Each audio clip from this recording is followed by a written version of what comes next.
नमस्कार, अग्निपथ देख रहे हैं आप। मैं हूं आपके साथ राखी। मध्य प्रदेश में विश्वविद्यालयों के कुलपतियों को भारतीय सनातन परंपरा से जोड़ने के लिए सरकार ने कुलगुरु पद नाम दिया है। लेकिन जब से कुलपति को कुलगुरु बनाया गया है, तब से इनके भ्रष्टाचार और शिक्षा को कलंकित करने के मामले ज्यादा सामने आ रहे हैं, जिससे मध्य प्रदेश के उच्च शिक्षा के मंदिरों में इस तरह के मामलों ने पूरी शिक्षा व्यवस्था की कहानी बयां कर दी है। बीते कुछ सालों में जिस तरह से कुलगुरुओं पर कड़े एक्शन लेकर पद से हटाने और इस्तीफों की लाइन लगी है, उसने सिस्टम पर सवालिया निशान लगा दिए हैं। पिछले कुछ सालों में 16 से ज्यादा कुलगुरु पर कार्रवाई हो चुकी है, तो कहीं धारा 52 या धारा 33 लगाकर यूनिवर्सिटी के कुलगुरुओं के अधिकारियों को सीमित कर दिया गया है। अभी हाल ही में महाराजा छत्रसाल बुंदेलखंड विश्वविद्यालय के कुलगुरु प्रोफेसर शुभा तिवारी को माता सीता पर टिप्पणी करने और भ्रष्टाचार के आरोप पर हटा दिया गया।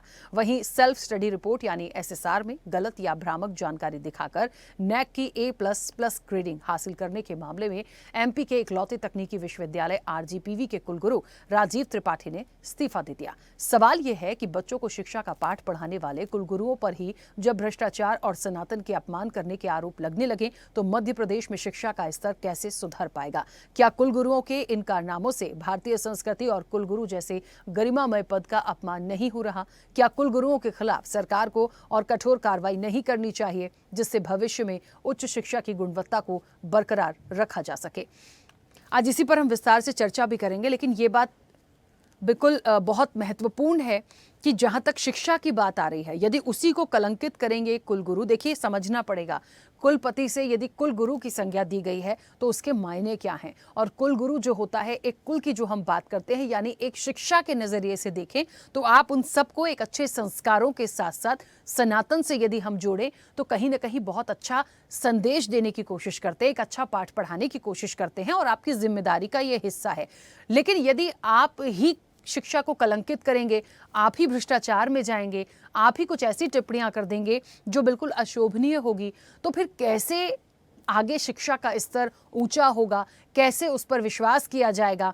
और भ्रष्टाचार और सनातन जैसे को यदि हम जोड़े और इन सारी चीज़ों को लेकर यदि आरोप लग जाएं, तो फिर आप किस बात के कुलगुरु? ये देखिए, कहते हैं ना कि ये बिल्कुल कहना सटीक होगा कि एक मछली होती है जो पूरे तालाब को गंदा करती है। मैं कहती हूँ 1, 2 या 10 मामले भी यदि ऐसे आए और लगातार आते गए, तो क्या कुलगुरुओं पर ये सवाल नहीं आता? वो भी तो उस ओहदे को डिजर्व करते हैं। तो बहुत सारी बातें हैं जिस पर हम विस्तार से चर्चा करेंगे। हमारे साथ मेहमान जुड़े हैं। सबसे पहले आपका परिचय करा दें। वरिष्ठ पत्रकार हैं भूपेंद्र सुल्लिरे। भूपेंद्र जी, बहुत स्वागत चर्चा में जुड़ने के लिए। और विक्रम विश्वविद्यालय के पूर्व कुलपति अखिलेश कुमार पांडे हमारे साथ जुड़े हैं। अखिलेश जी, आपका भी बहुत स्वागत है। मैं चर्चा की शुरुआत सबसे पहले अखिलेश जी आपसे करूंगी। मुझे सुन पा रहे हैं? जी हाँ। अखिलेश जी, देखिए, बहुत एक आज ऐसा विषय है, जब इसके बारे में मैंने पढ़ा तो मुझे खुद भी ऐसा लगा कि कहाँ हैं हम एक शिक्षा के स्तर को बढ़ाने की बात करते हैं। एक स्लोगन तो है ही हमारा, पढ़ेगा इंडिया तो बढ़ेगा इंडिया, लेकिन हम तो मध्य प्रदेश के परिप्रेक्ष्य में भी अभी लेके चले हैं, जहाँ पर लगातार सरकार के प्रयास बहुत अच्छे हैं। हर क्षेत्र में विकसित करने की बात होती है, शिक्षा की गुणवत्ता की बात होती है, लेकिन जो कुलगुरु हैं, कुलपति से आपको कुलगुरु की संज्ञा दी गई है, यानी उसके मायने क्या हैं?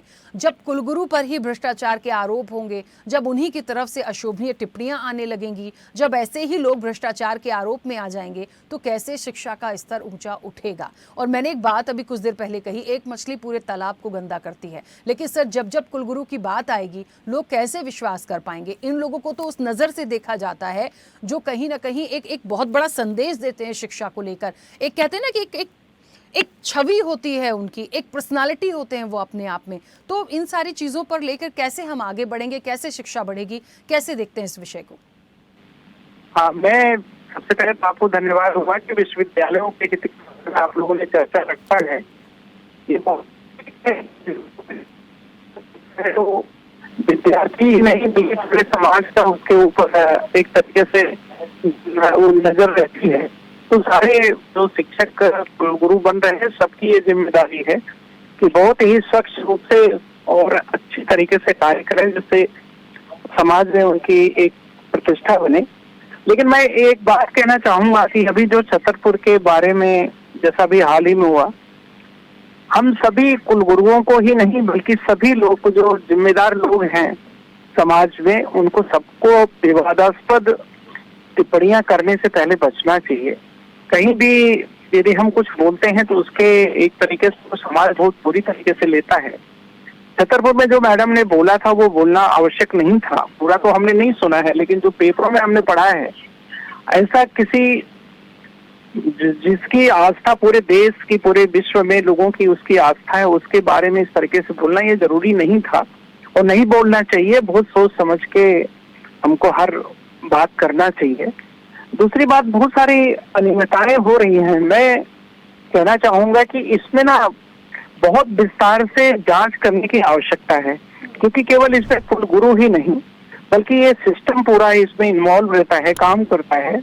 इसमें जैसे वित्तीय अनियमितताओं के बारे में वित्त अधिकारी हर विश्वविद्यालय में है और बहुत ही वो जिम्मेदार होना चाहिए वित्त अधिकारी को। और दूसरा, कुल सचिव, फाइल नीचे से जब जाती है कुलगुरुओं के पास तो नीचे से बन करके फाइल जाती है और उसमें पूरा एक कम से कम नहीं तो 10 या 15 स्टेप्स रहते हैं। जब ये जाता है तो उसमें बहुत जरूरी है कि बड़ा सीरियसली ये जो अभी अनियमितताएं हो रही हैं इसके बारे में कुल सचिव, फाइनेंस ऑफिसर और नीचे से जो अकाउंट सेक्शन है विश्वविद्यालयों के, उस पर बहुत ही गहन तरीके से जांच होना चाहिए और उसमें जो नीचे के लोग भी हों उनको भी उन पर कड़ी कार्रवाई करना चाहिए, क्योंकि केवल कुलपतियों पे कार्रवाई हो जाती है ना तो बाकी सिस्टम वैसे की वैसे रह जाता है। इसलिए बहुत जरूरी है कि कुलपतियों के अलावा इन नीचे के जो अधिकारी हैं उनके ऊपर भी कार्रवाई होना चाहिए। ठीक है, अखिलेश जी वापस आऊंगे। भूपेंद्र जी मुझे सुन पा रहे हैं? जी जी राखी जी। भूपेंद्र जी, इस पूरे विषय को आप कैसे देखते हैं और कैसे सुधर सकता है? पहली बात तो ये होती है कि जो संज्ञा दी गई है, जिस जगह पे आप हैं वहां जाकर ये क्यों भ्रष्टाचार होने लगता है? आपको क्यों वो उपाधि दी गई है? आप कैसे वहां तक पहुंचे हैं? वहां जाके आप क्यों शिक्षा को कलंकित कर रहे हैं?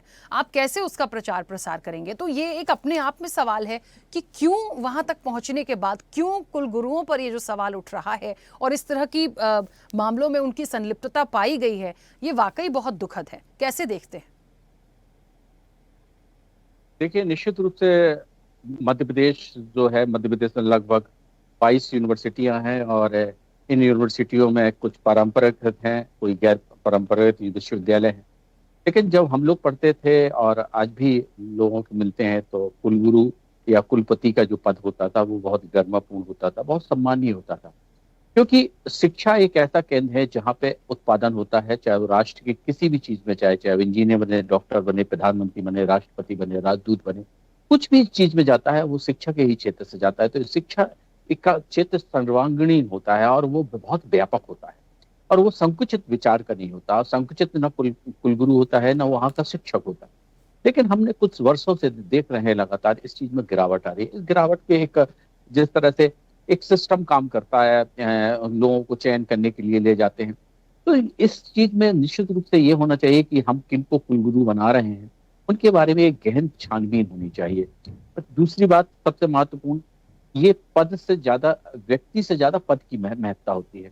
व्यक्ति आते और जाते रहते हैं, लेकिन पद में एक बार दाग लगता है तो वो हमेशा सतत तक रहता है। इस विश्वविद्यालय में ऐसा हुआ, वो अगली पीढ़ी से अगली पीढ़ी तक जाता रहता है। तो ये जो चीजें हैं बड़ी बारीक हैं और बड़ी समझदारी वाली बात है। हम कहते हैं कि सरकार नए नवाचार करती है, नई संस्कृति परंपरा को ला रही है, ज्ञान परंपरा। तो दो चीजें होती हैं, एक नैतिक मौलिक चीजें होनी चाहिए, एक आर्थिक अनियमितताएं की। ये देखा है कि अधिकांश रूप से आर्थिक अनियमितताएं हुई हैं विश्वविद्यालय। जब आपका तंत्र है और आप उस तरह से तंत्र के रूप में जब आप व्यापक रूप से करते होंगे, जब वो सामने आता है तो ये मान कि वो जो असफलताएं हैं, जो गलतियां हैं, वो व्यापक रूप से हैं, क्योंकि वही समांतर विचार के लोग, संगठन के लोग उनको उठा रहे हैं और उस चीज को उजागर कर रहे हैं। बहुत नैतिक मौलिक चीजें हैं। नैतिक और मौलिक चीजें व्यक्ति के अंदर स्वतः आनी पड़ेंगी। इस चीज में हम लोग पहले देखते थे कि जिस तरह से कुलगुरु आए, कुलपति होती थी, प्रोफेसर होते, वो नीचे से फिल्टर होके आते थे।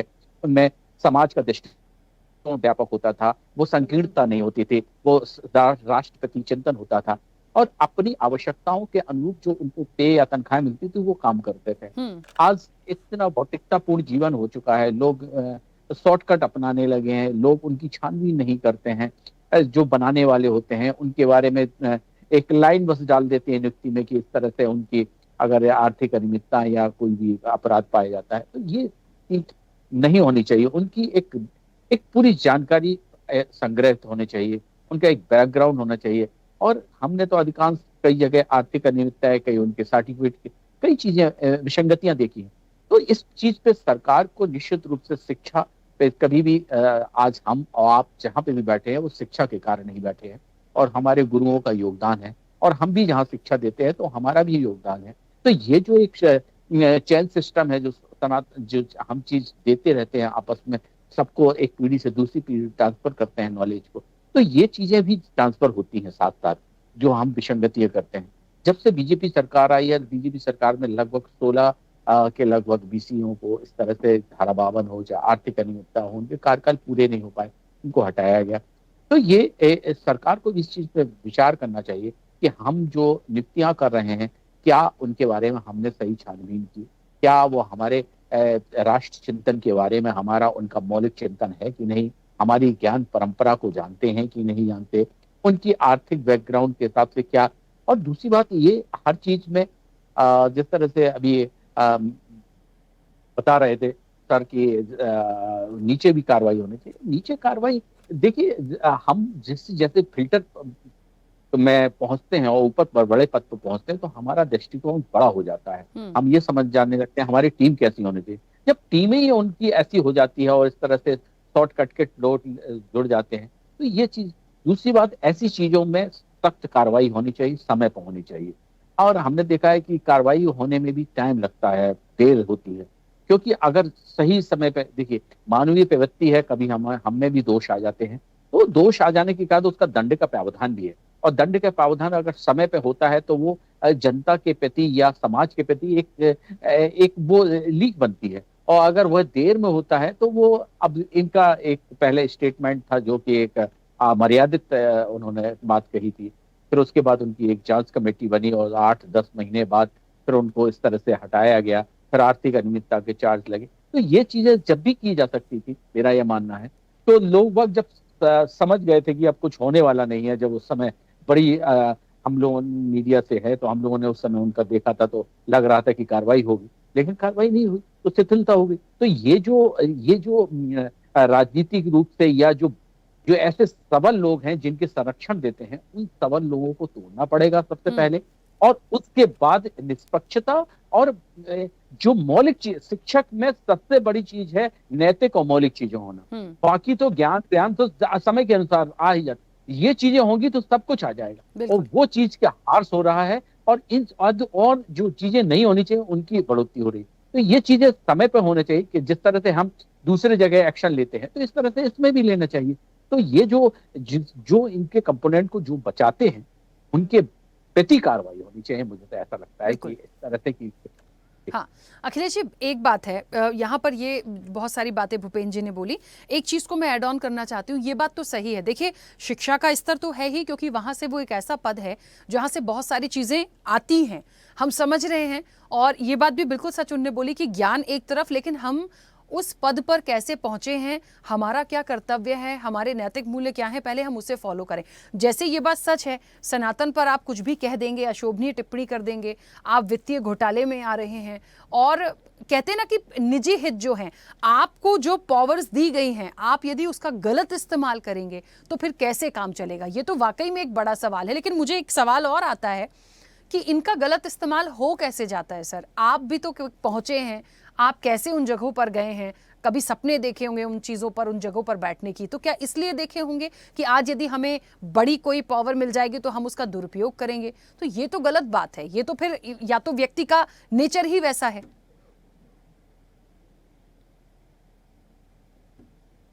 अखिलेश जी, सुन पा रहे हैं मुझे?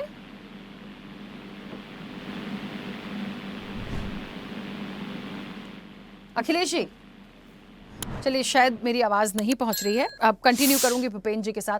भूपेंद्र जी, इन सारी चीज़ों को रोका कैसे जाए? मुझे लगता है देखिए बिल्कुल कार्रवाई होनी चाहिए, कार्रवाई होगी। ये सारी चीज़ें यदि संज्ञान में आई हैं तो ऐसे ही नहीं आई हैं, लेकिन ये बात सच है, सरकार का भी ये बड़ा दायित्व है कि इन सारी चीज़ों को लेकर बिल्कुल पारदर्शिता के साथ जो चीज़ें रखी गई हैं वो हमेशा रखी जाएँ, और जो लोग हैं जो इन सारी चीज़ों में एक अपने कहते हैं ना निजी हित का दुरुपयोग कर रहे हैं।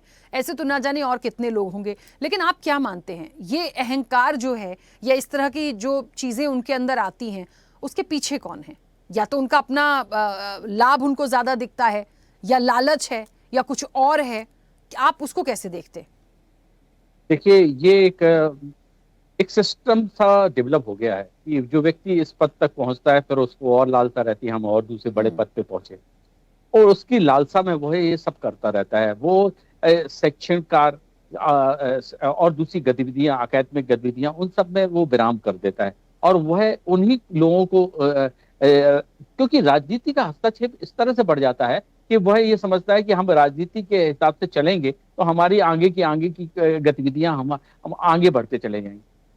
तो दूसरी बात, सबसे शिक्षा का मायने क्या है? अपने को जो दायित्व तो मिला है, जो काम मिला है, उसको करना। आगे की तो जो काम मिलेगा वो करना। लेकिन वो क्या करते हैं कि जो काम मिला है उसको ना करके वो आगे की सोचते हैं, और उस कारण वह इस तरह की जो चाहे आर्थिक अनियमितता हो, चाहे चारित्रिक अनियमितता हो, चाहे वो शैक्षणिक गतिविधियों में अनियमितता हो, चाहे उनके अनुभव, कई चीजें मैंने तो इसको बड़ी बारीकी से देखा है कि आज दिन ऐसी चीजें आती हैं। लेकिन खास तौर से ये है कि सरकार तो ठीक है, लेकिन ये साथ साथ लोगों को भी, उनको खुद अपने शिक्षा का, मैं तो ये मानता हूं कि उनकी शिक्षा में ही दोष है सबसे महत्वपूर्ण। क्योंकि वो जब जिस चीज की हम शपथ लेते हैं, और हम जब इस तरह से बात करेंगे, इस तरह से काम करेंगे, और हमको शिक्षा जगत का कोई भी एक मामूली, एक चाहे छोटा सा शिक्षक भी हो, एक प्राइमरी का, अगर उसके कित्ते में भी जाता है तो लोग उसको हे दृष्टि से देखते हैं, कहते हैं यार शिक्षा प्रणाली, क्योंकि सारा प्रोडक्शन वहीं से निकलता है। आप चाहे वो अशिक्षित हो, चाहे रिक्शा वाला हो, चाहे वो बड़ा अधिकारी हो, चाहे राजनीति हो, अगर इस तरह की गतिविधियां सुनता है ना कि इस तरह से मिला है कोई भी एक प्राइमरी के स्कूल के टीचर को भी, तो वो भी सोचता है कि ये बहुत गलत, क्योंकि वो हर व्यक्ति उस दौर से गुजरता है। क्योंकि चाहे वो इंजीनियर, डॉक्टर कुछ भी बना हो, लेकिन उस शिक्षा के मंदिर में तो जाएगा, चाहे स्कूल हो, चाहे महाविद्यालय हो, चाहे विश्वविद्यालय हो, किसी में भी गया है तो वो जानता है उस चीज के। लेकिन जब वो आज देखिए ना, सम्मान कम हो गया है शिक्षकों का, पहले लोग कितना सम्मान करते थे, ये सब चीजें उसी से आ गई हैं। क्योंकि अपने कार्य और दायित्व का प्रति लोगों से सजगता ही नहीं है, पढ़ने अध्ययन करने की रुचि नहीं रह गई लोगों में। अब ये इस तरह से एकेडमिक गतिविधियां कम हो गई, तो लोग वाग सब क्या करते हैं कि सरकारी मिशनरी को जिस तरह से वो चयन होके आए हैं, वो सोचते हैं कि उसी चयन को हम और आगे बढ़ाएंगे तो हम और आगे बढ़ जाएंगे। तो इस सिस्टम को पूरा पारदर्शितापूर्ण होना चाहिए।